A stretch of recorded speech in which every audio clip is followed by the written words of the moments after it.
Existe um nome para o que está acontecendo com a política brasileira. O espaço eleitoral foi convertido em campo de batalha espiritual. Olá, sou Renato Câmara Negro, juiz federal, pesquiso essa intersecção entre religião, poder e democracia há quase uma década. Em outubro de 2025, Michele Bolsonaro subiu no palco em Goiás e chamou a oposição de esquerda maldita. Acusou os adversários de servirem aquele que caiu. Apresentou a Bíblia como bússola da nação. Não foi um caso isolado, foi a linguagem do poder, agora naturalizada. Em agosto de 2021, eu mediei o painel da JUF sobre laicidade, tolerância e liberdade religiosa. Sentaram ao meu lado Edio da Silva Júnior, conhecido advogado brasileiro antirracista, a professora Paula Monteiro, antropóloga da USP, Ronilson Pacheco, teólogo e jornalista, e o professor Luiz Antônio Cunha, da UFRJ. Naquela noite fizemos um diagnóstico. 5 anos depois, ele virou paisagem. Estou fechando o livro inteiro sobre esses assuntos, mas o material do painel não pode esperar a editora. Por isso, nas próximas semanas, vou trazer aqui no canal trechos desse painel da JUF de 2021, junto com manchetes de 2025 e 2026, que confirmou cada uma das falas. Essa série se chama Vanguarda da Laicidade. Este documentário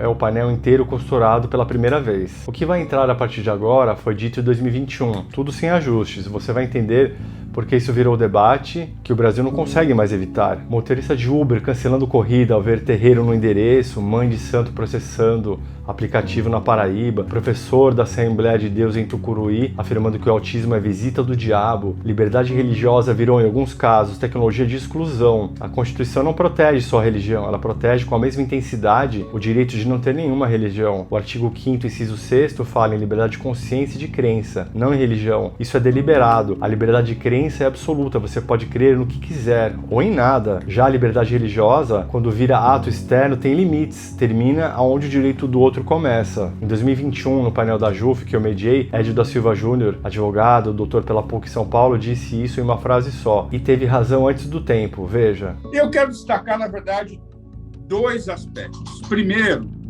eu entendo que a gente tem tido em relação a esse tema da liberdade de crença, e eu prefiro essa nomenclatura de liberdade de crença no lugar de liberdade religiosa, porque a Constituição tutela com a mesma intensidade a crença e a descrença, não é? Então, a liberdade religiosa está muito ligada à ideia de livre escolha por uma confissão religiosa ou outra, quando, a rigor, o artigo 5º da Constituição tutela a descrença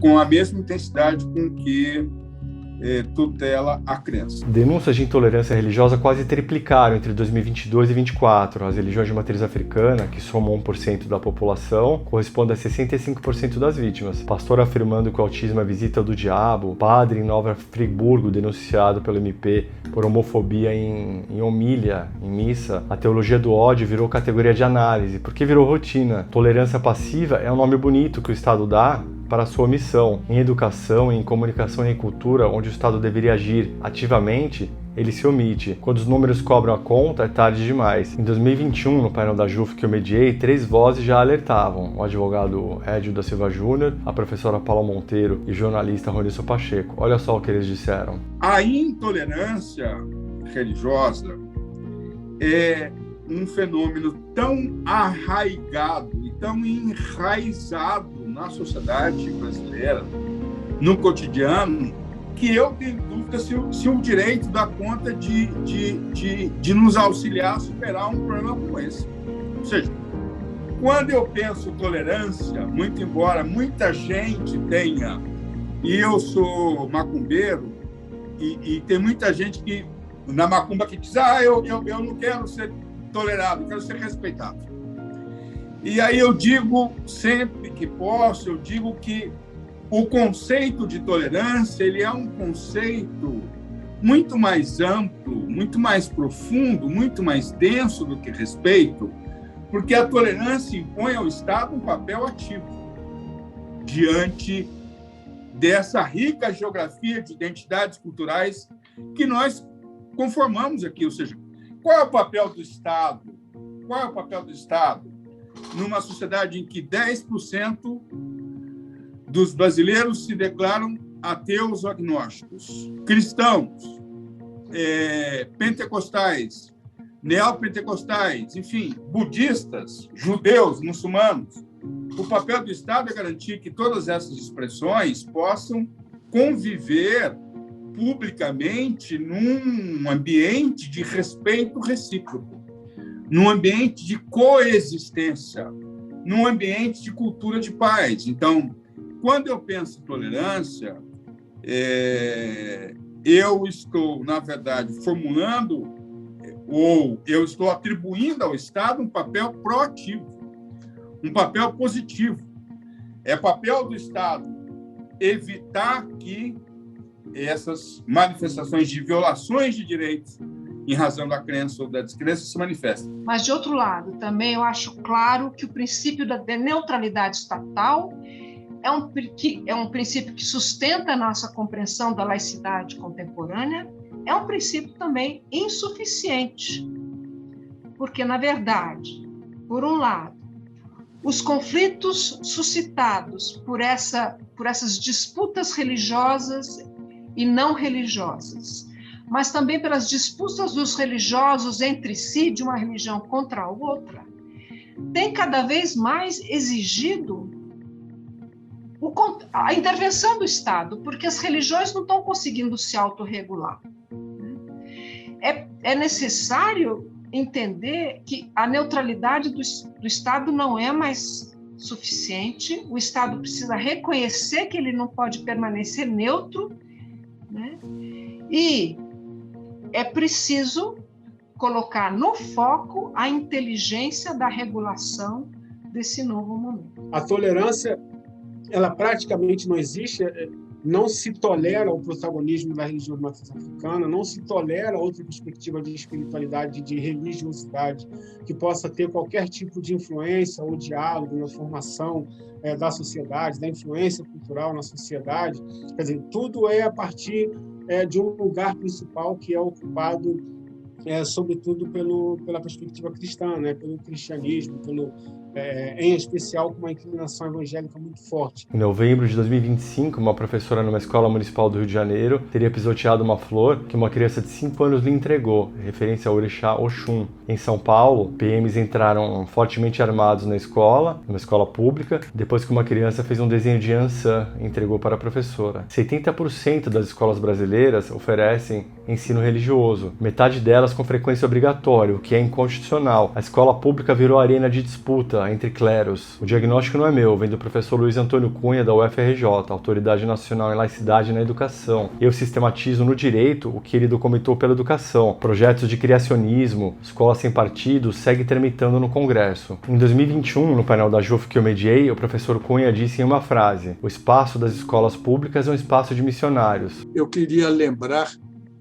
que uma estatística oficial do governo federal, obtida a partir dos questionários respondidos pelos professores das escolas públicas de ensino fundamental, municipais, estaduais e as federais, não é? Quando perguntados se o ensino religioso é ministrado na sua escola, 70% responderam que sim, o ensino religioso é ministrado. 30% não responderam que não. Os que responderam, porque há um certo número de questionários sem resposta. Desses 70%, metade respondeu afirmativamente a pergunta: se é ministrado a frequência obrigatória, responderam sim. Veja, para uma coisa inconstitucional. Eu fico imaginando em quantas escolas, não é, os professores exigem, os diretores exigem frequência obrigatória nessa disciplina, que a Constituição do país e a Lei de Diretrizes e Bases da Educação Nacional determina que ela seja optativa. A Frente Parlamentar Evangélica tem hoje 219 deputados federais e 26 senadores, ou seja, 42% da Câmara dos Deputados e 32% do Senado. O Estatuto Oficial da Frente Parlamentar Evangélica, registrado no Congresso, diz com todas as letras que a ação legislativa deve ser conduzida combinada com os propósitos de Deus, conforme sua palavra. Esse documento é público. Em maio de 2026, a Frente Parlamentar Evangélica lançou a agenda legislativa monitorando mais de 1.000 proposições legislativas. Em 24 anos, candidaturas explicitamente religiosas cresceram 228% no Brasil. A captura jurídica do espaço público brasileiro deixou de ser hipótese e virou peça oficial. Em 2021, no painel da JUF que eu mediei, a professora Paula Monteiro, antropóloga da USP, já tinha decodificado o método dessa captura. Olha só. No maior parte do tempo, o que me interessou nesses últimos anos foi entender como as lideranças religiosas, de uma maneira geral, usaram o direito para agir, o que eu digo, agir fora da igreja, né? Como as religiões começaram a agir no espaço público, e para agir no espaço público passaram a instrumentalizar as categorias do direito. Então, eu diria que nesse processo, os atores religiosos responsáveis pelas políticas públicas, ou pela atuação pública, né, dessa maneira, eles foram obrigados a deixar de lado a linguagem catequética. Isso aconteceu na escola, isso aconteceu também em muitas formas de assistência social. Eles foram obrigados a abandonar a infraestrutura eclesial como suporte do trabalho social e foram obrigados a, mal que bem, incorporar uma gramática dos direitos e não uma gramática da salvação das almas. Em maio de 2026, o Frei Gilson, religioso católico com 13 milhões de seguidores, foi denunciado ao Ministério Público de São Paulo por pregações, tendo usado termos como desordem e depravação grave contra mulheres e a população LGBT. Em 2023, o pastor Silas Malafaia chamou o ministro do Supremo Alexandre de Moraes de ditador desgraçado. A Igreja Universal, a Assembleia de Deus, Quadrangular movem em escala bilionária a disputa pelo eleitorado de 2026. A retórica da batalha espiritual virou cruzada contra as instituições democráticas e o projeto político religioso opera nos três poderes: executivo, legislativo e judiciário. Em 2021, no painel da JUF, o teólogo e jornalista Ronilson Pacheco já tinham dado o nome ao fenômeno: projeto de poder de supremacia cristã, inspirado no neoconservadorismo americano. Olha só. São três conceitos, três ideias que estão absolutamente ameaçadas e muito em risco no Brasil. Eu diria até que elas estão completamente precarizadas, né? Nesse momento, se há uma coisa difícil de identificar no Brasil, é a laicidade, né? O Estado está absolutamente tomado, o governo Bolsonaro hoje, o Estado está absolutamente tomado por não apenas pela presença, né, de católicos e evangélicos, sobretudo, mas é um projeto de poder de supremacia cristã muito forte, muito inspirado pelo conservadorismo americano, sobretudo pelo neoconservadorismo americano.